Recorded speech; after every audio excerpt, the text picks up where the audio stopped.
سورہ آل عمران آیت نمبر 81۔ آپ حضرات کے پاس پیج نمبر ہے 37۔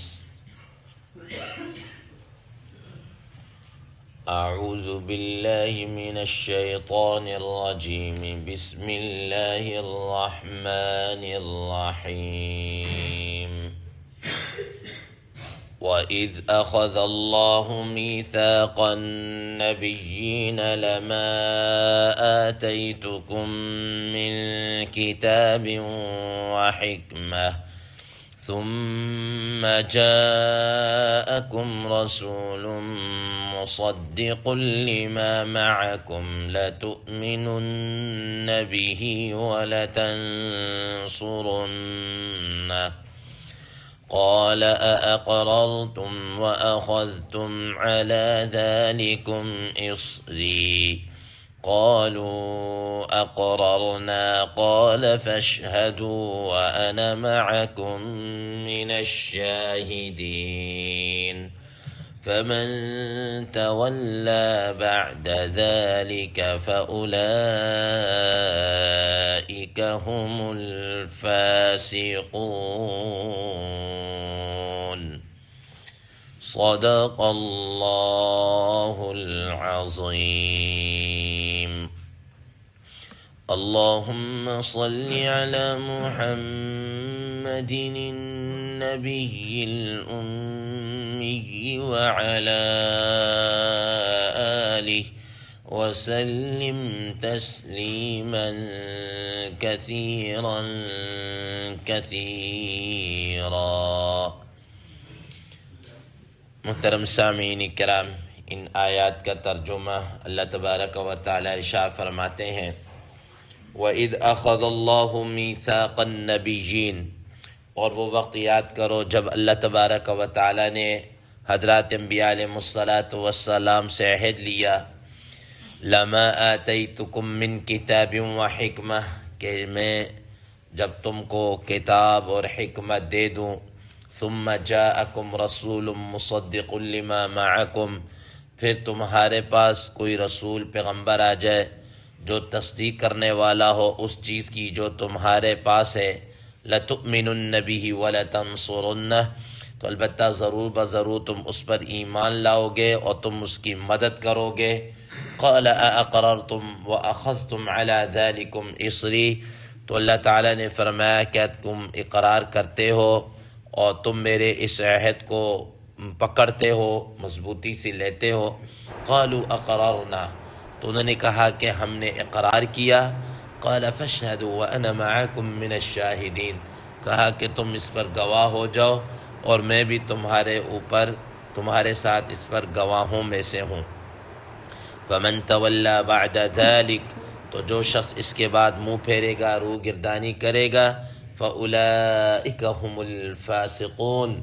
تو ایسے فاسق ہیں، تو یہی فاسق لوگ ہیں۔ محترم سامعین کرام، کل آپ حضرات کے سامنے اس درس کے اندر یہ بات آ چکی کہ اللہ تبارک و تعالیٰ نے مختلف اوقات میں مختلف عہد لیے، میثاق لیے، ان میں سے کچھ عہد مشہور ہیں جن میں سے ایک عہد الستو ہے، اور اسی طریقے سے یہ عہد جو حضرات انبیاء علیہ السلام سے لیا گیا، اور اسی طریقے سے اہل کتاب سے الگ سے خاص طور پر لیا گیا عہد، یہ مشہور ہے۔ اب یہ کہ اس عہد سے کیا مراد تھا یہ بھی آپ کو بتا دیا، جو دو قول تھے وہ بھی بتا دیے،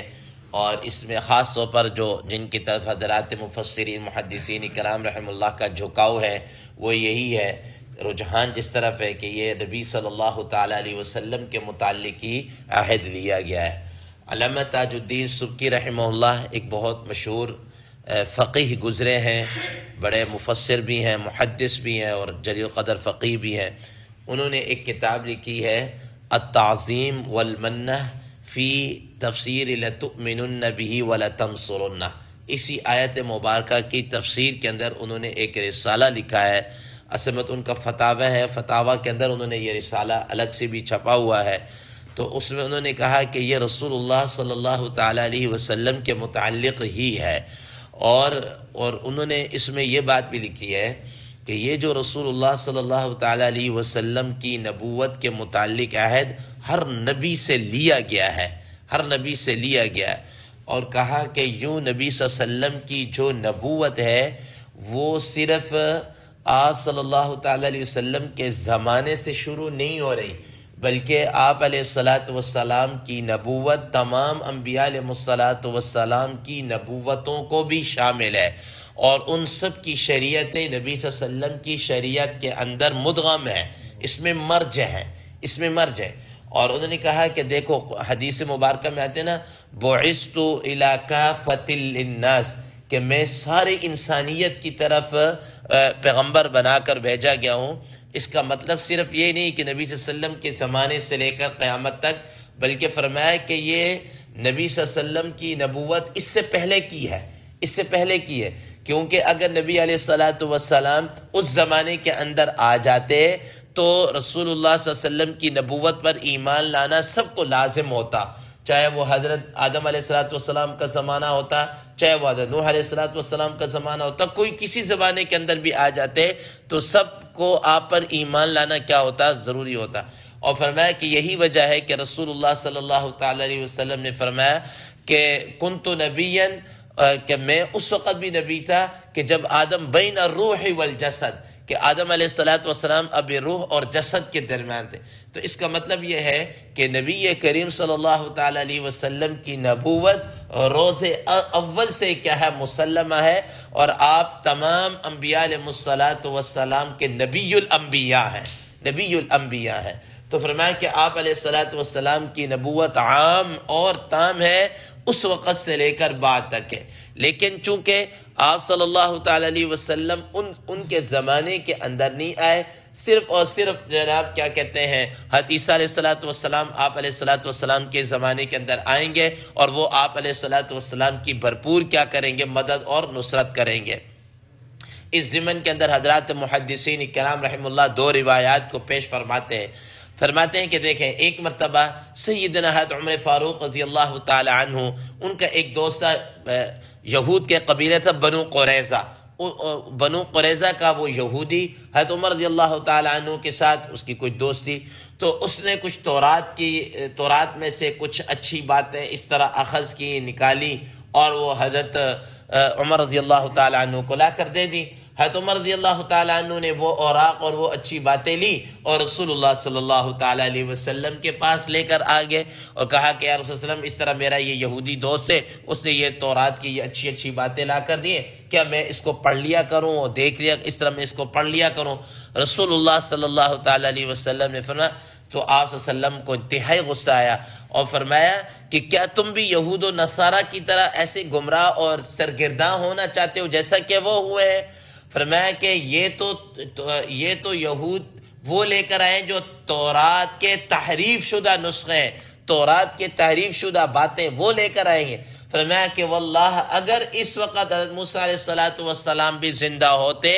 اور تم ان کی اتباع کرتے مجھے چھوڑ کر، تو تم گمراہ ہو جاتے، تو تم کیا ہو جاتے؟ گمراہ ہو جاتے۔ فرمایا کہ یاد رکھنا، انا آخر النبی، انا خاتم النبی، میں آخری نبی ہوں، اب میرے پر نبوت آ کر کیا ہو چکی ہے؟ مکمل ہو چکی ہے۔ میرے کے علاوہ کسی پر ایمان لانا، میرے بغیر ایمان لائے کسی کا ایمان قابل قبول نہیں ہے۔ تو اس کا مطلب یہ ہوا کہ نبی صلی اللہ علیہ وسلم نے واشگاف الفاظ میں فرما دی کہ موسیٰ علیہ الصلاۃ والسلام بھی اگر آتے تو وہ بھی میری شریعت کی ہی کیا کرتے؟ اتباع کرتے، جیسا کہ دیگر کچھ احادیث کے اندر بھی کیا ہے؟ آتا ہے۔ اور حضرت عیسیٰ علیہ الصلاۃ والسلام کا تو آپ حضرات نے پڑھ بھی لیا ہے، سن بھی لیا ہے کہ وہ قیامت کے قریب جب آئیں گے، دوبارہ اس دنیا کے اندر تشریف لائیں گے، دمشقی جو جامع مسجد ہے آج بھی وہ موجود ہے، شام کے علاقہ، سیریا کا جو علاقہ وہاں پر موجود ہے، اس کے مینارے پر اتریں گے۔ حدیث مبارکہ میں آتا ہے کہ رسول اللہ صلی اللہ تعالیٰ علیہ وسلم نے فرمایا کہ بالکل یہ فجر کا، جیسے اب فجر کی نماز بالکل امام امام مہدی رحمہ اللہ آگے بڑھ رہے ہوں گے نماز کے لیے کہ اتنے میں حضرت عیسیٰ علیہ السلام مشرقی مینارے کے اوپر فرشتوں کے جرمٹ کے اندر حضرت جبریل اور میکائیل علیہ السلام جو بھی ہوگا اس وقت آئیں گے نیچے، تو حضرت امام مہدی رحمہ اللہ پیچھے ہٹیں گے۔ جب وہ آ جائیں، ظاہر ہے کہ وہ سمجھے کہ نبی آ گیا اور نبی کے موجودگی میں کسی دوسری کو ضرورت نہیں ہے آگے ہونے کی، تو وہ پیچھے ہٹیں گے، ان کو کہیں گے آپ آئیں، آپ نماز پڑھائیں، تو وہ کہیں گے کہ میں بحیثیت نبی نہیں، بحیثیت امتی کے کیا ہے آیا ہوں، آپ ہی نے کیا کرنی ہے، نماز پڑھانی ہے۔ چنانچہ وہ نماز پڑھائیں گے اور اس کے بعد لوگوں کے اندر خوشی پھیل جائے، عیسیٰ علیہ السلام آئے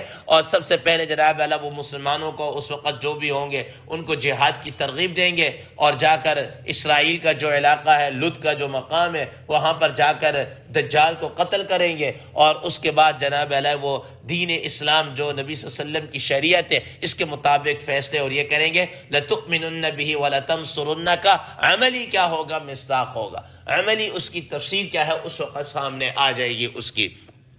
تو بہرحال تو رسول اللہ صلی اللہ تعالی علیہ وسلم کی نبوت اور رسالت کا ذکر ہے۔ اب یہ ساری باتیں کر کے اب تھوڑا سا واپس اس بات کی طرف جائیں کہ وہ جو ابو رافع یہودی یا اس نے جب یہ بات کہی کہ ٹھیک ہے، یا وفد نجران کا جو وفد تھا انہوں نے یہ بات کہی کہ ٹھیک ہے اگر آپ نبی ہیں تو پھر عربوں کے نبی ہیں، ہم تو بنی اسرائیل کے ساتھ تعلق ہے ہمارا، ہمارے لیے تو آپ کی پھر نبوت نہیں ہے نا۔ تو بتا دیا کہ تمہاری کیا حیثیت ہے، تم کس باغ کی مولی ہو، تمہارے بڑے جو حضرات انبیاء علیہ السلام ہیں وہ نبی صلی اللہ علیہ وسلم کی نبوت پر ایمان لے کر آ رہے، تم تو ان کی امتی ہو، تمہاری کیا مجال ہے کہ تم ایمان نہ لے کر آؤ۔ تمہارے جو انبیاء علیہ السلام ہیں، چاہے وہ حضرت داؤد علیہ السلام ہو، حضرت سلیمان علیہ السلام ہو، حضرت موسیٰ علیہ السلام، حضرت عیسیٰ علیہ السلام وغیرہ ذالک، ٹھیک ہے نا، کوئی بھی ہو، وہ جب ایمان لے کر آئے تو تم ان کے پیروکار کیسے نہیں مانو گے، تم ان کے پیروکار کیسے ایمان لے کر نہیں آؤ گے۔ تو اس لیے فرمایا کہ رسول اللہ صلی اللہ علیہ وسلم کی نبوت صرف عرب تک محدود نہیں ہے، کسی ایک قبیلے، کسی ایک علاقے تک محدود نہیں ہے، کسی ایک قوم کے لیے محدود نہیں ہے، بلکہ آپ صلی اللہ تعالی علیہ وسلم کی رسالت کل زمانے کے اوپر کیا ہے، مسلم ہے، کل زمانے کے اوپر کیا ہے، تا قیامت آنے والے جو بھی انسان آتا رہے گا، جو جنات آتے رہیں گے، ان سب کے اوپر رسول اللہ صلی اللہ علیہ وسلم کی یہ نبوت اور رسالت کیا ہے، ان سب کے اوپر مسلم ہے۔ تو بہرحال فرمایا کہ یہ تم نے اقرار کیا ہے، اور اللہ تبارک و تعالیٰ نے حضرات انبیاء علیہ السلام سے اقرار بھی لیا اور کہا کہ تم اس پہ اقرار کرتے ہو، جمتے ہو، کہا کہ ہاں جی، قالوا اقررنا قال فاشهدوا وانا معكم من الشاہدین، ٹھیک ہے نا، تم بھی گواہ ہو، میں بھی تمہارے اس کے اوپر کیا ہے، گواہ ہوں۔ پھر آگے فرمایا فمن تولى بعد ذلك فاولئك هم الفاسقون، جو اس کے بعد منہ پھیرے گا، نہیں ایمان لے کر آئے گا، رسول اللہ صلی اللہ علیہ وسلم کی رسالت اور نبوت کو نہیں مانے گا، فاولئک هم الفاسقون، ایسے فاسق ہے۔ اب حضرات مفسرین کرام رحم اللہ فرماتے ہیں کہ ظاہر ہے سیاق و سباق کے اندر تو حضرات انبیاء علیہ السلام سے مخاطب ہو کے کہا جا رہا ہے نا، تو کہا کہ حضرات انبیاء علیہ السلام سے تو بات بڑی بعید ہے کہ وہ ایمان نہ لے کر آئے، اللہ تعالیٰ کی بات کو نہ مانے اور علیہ باللہ وہ فاسق بنے۔ یہ در حقیقت ان کو سنا کر، ان کو بتا کر، ان کی امتیوں کو پیغام دیا جا رہا ہے کہ اگر تم نے اس کے بعد نہ مانا تو تم لوگ فاسق ہو۔ محترم سامعین کرام، تو اس کا مطلب یہ ہے کہ آج اور یہود و نصارہ کی کہ اخروی نجات اسی کے اندر ہے، کہ وہ رسول اللہ صلی اللہ علیہ وسلم کی رسالت پر کیا ہے، ایمان لے کر آئے۔ اب ان کو ہم کیا کہیں، یہود و نصارہ کو کیا کہیں، ہمارا جو مسلمان نوجوان ہے وہ ادھر ادھر کی جیلی نبوتوں اور ان جیلی نبیوں کے اوپر پتہ نہیں کیا کچھ ایمان لے کر آ رہا، اپنا ایمان آخرت اور دنیا بھی خراب کر رہا ہے اور اپنی آخرت بھی خراب کر رہا ہے، ٹھیک ہے نا، چاہے وہ مرزا لعین قادیانی کی شکل میں ہو، چاہے کسی اور کی کیا ہے شکل میں ہو، نوجوان تو اس کی طرف کیا جائے۔ یاد رکھیے گا رسول اللہ صلی اللہ علیہ وسلم کی رسالت، ختم نبوت پر ایمان لائے بغیر ہمارا کوئی چارہ کار نہیں ہے۔ اللہ تبارک و تعالی سے دعا ہے اللہ تبارک و تعالی ہمیں اس پر عمل کرنے کی توفیق عطا فرمائے۔ وآخر دعوانا ان الحمد للہ رب العالمین۔